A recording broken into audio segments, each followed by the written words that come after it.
नमस्कार, मैं हूं गरिमा। स्वागत है आपका दस्तक लाइव में। आइए बढ़ते हैं भोपाल की खास खबरों की ओर। चिकित्सा शिक्षा मंत्री विश्वास सारंग का बयान। सरकार कोरोना के मामलों में नजर रखी हुई है। रोज 75,000 सैंपल ले रहे हैं। 30 लोगों की कॉन्ट्रैक्ट ट्रेसिंग बढ़ा रहे हैं। कोरोना प्रोटोकॉल का ध्यान रखें।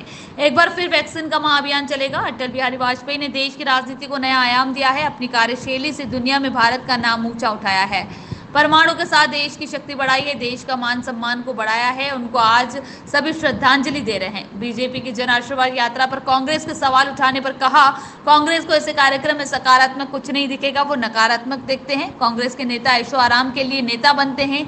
बीजेपी के नेता जनता का विकास करने के लिए नेता बनते हैं। कांग्रेस का कोई नेता जनता के बीच में नहीं जाता है।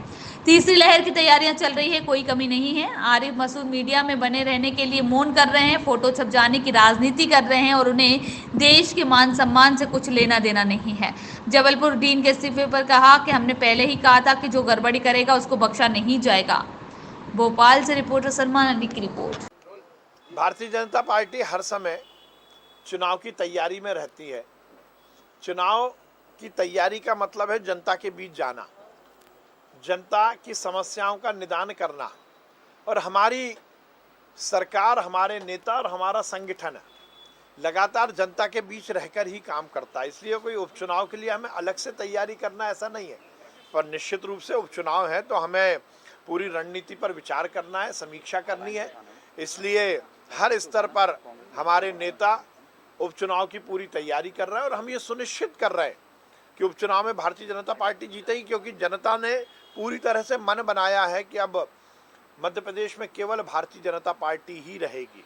इसलिए चाहे विधानसभा के चुनाव हो या लोकसभा के चुनाव हो, जनता भारतीय जनता पार्टी को जिताएगी, कमल खिलेगा और भारतीय जनता पार्टी और मजबूत होते हुए प्रदेश और देश की सेवा करेगी। सर, कांग्रेस में लगातार पलायन जारी है। कांग्रेस में नहीं, हमने पहले ही कहा है, मैंने स्वयं ने इस बात को लेकर नाराजगी व्यक्त की थी। जिस प्रकार की शिकायतें आई थी और मैंने स्वयं नोटशीट लिख कर जांच कराई थी, मैं पहले भी कह चुका हूं कि यदि कहीं भी कोई गड़बड़ है तो किसी को बख्शा नहीं जाएगा, बड़े से बड़ा व्यक्ति हो, और हम सभी व्यवस्थाओं को चुस्त दुरुस्त करेंगे। हम स्वास्थ्य व्यवस्थाओं को लेकर पूरी तरह युक्तियुक्तकरण कर रहे हैं। प्रदेश में स्वास्थ्य की सेवाओं से जुड़े हुए सभी प्रकल्पों, चाहे वो जिला अस्पताल हो, नीचे के और हमारे मेडिकल इंफ्रास्ट्रक्चर हो या मेडिकल कॉलेज हो, उन सब में पूरी तरह से जो भी युक्तियुक्तकरण करते हुए भर्तियां करना है उसका काम चल रहा है। चाहे डॉक्टर्स हो, चाहे नर्सिंग स्टाफ हो या पैरामेडिकल स्टाफ हो, उस पर समस्त स्थिति में कार्य हम कर रहे हैं। अब देखिए, आरिफ मसूद जी कितना देश का सम्मान करते आए हैं और कितना तिरंगे का सम्मान करते आए, ये हम सबको मालूम है। मीडिया अपॉर्चुनिटी के लिए और फोटो छप जाए और न्यूज़ छप जाए, इसके लिए इस तरह की बातें कर रहे हैं। अपने व्यक्तित्व और कृतित्व में यदि आरिफ मसूद जी देश के मान और सम्मान की बात करें तो ज़्यादा ठीक होगा। लेकिन कांग्रेस का ये कहना है कि काफ़ी डैमेज हो चुकी है बीजेपी, इसलिए ये तमाम कोशिश अब वापस शुरू करिए बीजेपी। देखिए, कांग्रेस को तो ऐसे कार्यक्रमों में कभी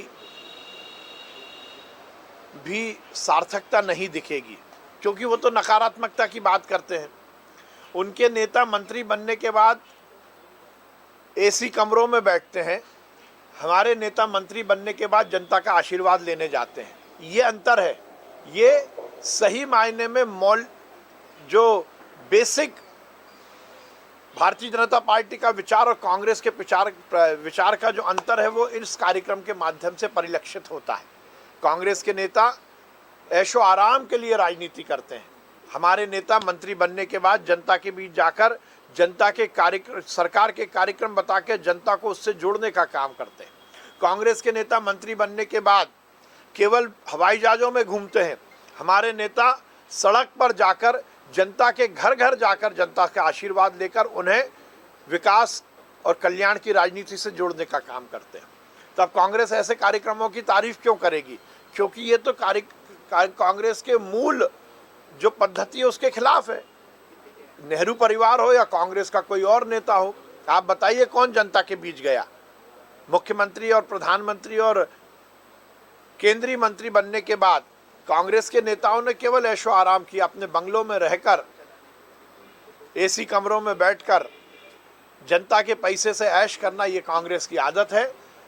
भारतीय जनता पार्टी को, राष्ट्रीय अध्यक्ष जी को, इस देश के यशस्वी प्रधानमंत्री जी को और हमारे गृह मंत्री अमित शाह जी को मैं बहुत बधाई दूंगा कि उन्होंने इस बात को फिर स्थापित किया है कि भारतीय जनता पार्टी अब पार्टी विद डिफरेंस है, कि हमारे केंद्रीय मंत्री यदि बनते हैं तो वो केंद्रीय मंत्री केवल एसी कमरों में बैठकर बात नहीं करेंगे, जनता के बीच जाएंगे, जनता की नब्ज पकड़ेंगे, जनता के साथ अपनी सरकार की नीति रीति को साझा करेंगे और उनकी समस्याओं का निदान करेंगे। सर, तीसरी लहर को लेकर लगातार दावे कर रही सरकार के तैयार। पंडित अटल बिहारी वाजपेयी जी भारत रत्न और इस देश के जो यशस्वी प्रधानमंत्री रहे हैं, उनकी पुण्यतिथि है।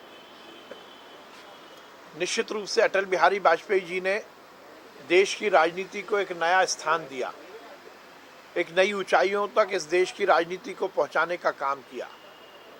इस देश में उन्होंने शुचिता की और सुशासन की राजनीति को आगे बढ़ाया। हर स्तर पर, चाहे वो भारतीय जनता पार्टी के कार्यकर्ता रहे हों, नेता रहे हों, सांसद रहे हों, विदेश मंत्री रहे हों, या फिर इस देश के यशस्वी प्रधानमंत्री रहे हों, उन्होंने अपने व्यक्तित्व, कृतित्व, कार्यशैली, कार्य पद्धति से इस देश में और देश के बाहर दुनिया में भारत का नाम निश्चित रूप से ऊंचा उठाया। उन्होंने हिंदुस्तान को आत्मनिर्भर बनाने में लगातार प्रयास किए और उसी का परिणाम था, जहां विकास की नई अवधारणा को प्रधानमंत्री सड़क के माध्यम से गांव तक विकास पहुंचाने की बात हो, या पोखरण के परमाणु विस्फोट के बाद इस देश का मान और सम्मान और इसकी ताकत बढ़ाने की बात हो और दुनिया के मानचित्र पर हिंदुस्तान को सशक्त राष्ट्र के रूप में स्थापित करने की बात हो, किसान के कल्याण की बात हो या युवाओं को रोजगार देने की बात हो, अटल बिहारी वाजपेयी ने निश्चित रूप से इस देश का मान और सम्मान बढ़ाया। वो हमारे प्रेरणापुंज हैं, वो हमारे नेता हैं। निश्चित रूप से उन्होंने दीनदयाल के अंत्योदय को भी सार्थक किया। हम सब आज उनकी पुण्यतिथि मना रहे हैं, उन्हें श्रद्धांजलि दे रहे हैं, इस संकल्प के साथ कि अटल बिहारी वाजपेयी जी के बताए मार्ग पर हम चलेंगे। सर, आज से की हम बात करें तो हामिदिया हॉस्पिटल में जो बच्चों के लिए वार्ड तैयार किया जा रहा है, वो वार्ड तैयार नहीं हुआ। जेपी की बात करें, जेपी में बच्चों को वार्ड नहीं, सभी हमारा समयबद्ध कार्यक्रम चल रहा है, इसमें कहीं कोई कमी नहीं है। जो हमारा कैलेंडर है उस हिसाब से तैयारी चल रही है। सर, आरिफ मसूद आज मौन धरना देने जा रहे हैं, उनका कहना है महिला कांग्रेस की इस्तीफा दिया उन्होंने। देखिए, कांग्रेस तो डूबती हुई नैया है और जिस जहाज में कैप्टन का पता ना हो, उस जहाज में यात्री कैसे चल सकेंगे। महिला कांग्रेस की अध्यक्ष, राष्ट्रीय अध्यक्ष जी ने इस्तीफा दिया है, ये निश्चित रूप से बहुत बड़ा मामला है, क्योंकि जिस प्रकार से कांग्रेस ने महिलाओं का सम्मान किया और खासकर राहुल गांधी ने एक सीरीज चलाई है इस देश की महिला और महिला समाज के अपमान करने की, उसी से मुझे लगता है कि पीड़ित होकर महिला कांग्रेस के अध्यक्ष जी ने भी इस्तीफा दिया है। ये अपने आप में गंभीर इसलिए है कि कांग्रेस में हम लगातार देख रहे हैं, अभी G23 की मीटिंग हुई, 23 कांग्रेस के नेताओं ने नेहरू परिवार के खिलाफ आवाज़ उठाई। कपिल सिब्बल जी ने ये पार्टी का आयोजन किया। उस समय भी ये बात आई थी कि कांग्रेस में नेतृत्व की बहुत दिक्कत है, कांग्रेस में ना नीति है, ना नेता है, ना उसकी नीयत साफ है। और इसीलिए महिला कांग्रेस के अध्यक्ष जी का इस्तीफा भी नेहरू परिवार को सीधे सीधे चुनौती देने का है। अब नेहरू परिवार को समझना चाहिए कि वो राजनीति से संन्यास ले और कांग्रेस को अपनी साम्राज्यवादी नीति से मुक्त करे। सर, जबलपुर मेडिकल कॉलेज में डीन ने इस्तीफा दिया है। देखिए, हम पूरी मुस्तैदी के साथ हर परिस्थिति पर दृष्टि रखे हैं। मध्य प्रदेश में इसीलिए कोरोना के टेस्ट में कोई कमी नहीं की गई है।